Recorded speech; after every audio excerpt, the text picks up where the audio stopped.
வீடியோவை தொடர்ந்து பார்க்குறதுக்கு முன்னால் கீழே உள்ள சப்ஸ்கிரைப் பெல் பட்டனை கிளிக் பண்ணுங்கள். அப்போ தான் தொடர்ந்து வரும் செய்திகளை நீங்கள் பார்க்க முடியும்.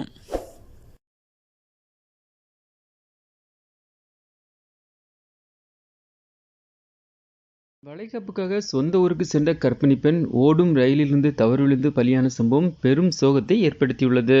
சென்னை எழும்பூர் ரயில் நிலையத்திலிருந்து சங்கரன்கோவில் வழியாக கொல்லம் சென்ற எக்ஸ்பிரஸ் ரயிலில் பயணித்த கர்ப்பிணி பெண் ரயிலிலிருந்து தவறி விழுந்த சம்பவம் குறித்து விசாரணை நடத்த உத்தரவிட்டுள்ளதாக தெற்கு ரயில்வே தெரிவித்துள்ளது. தென்காசி மாவட்டம் மேல்நிலைய நல்லூர் பகுதியைச் சேர்ந்தவர் சுரேஷ்குமார். இவரது மனைவி கஸ்தூரி. இவர் 7 மாத கர்ப்பிணியாக இருந்த நிலையில் வளைகாப்பு நடத்துவதற்காக கஸ்தூரியை குடும்பத்தினர் நேற்று சொந்த ஊருக்கு அழைத்து சென்றனர்.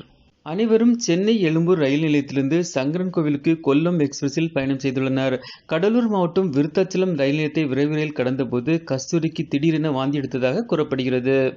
இதனால் ரயில் படிக்கட்டுக்கு சென்று வாந்தி எடுக்க முயன்றார். அப்போது அவர் திடீரென ரயிலிலிருந்து கீழே விழுந்ததாக கூறப்படுகிறது. அதனைக் கண்டு அதிர்ச்சியடைந்த உறவினர்கள் அபாய சங்கிலி இழுக்க முயன்றும் பயனில்லை.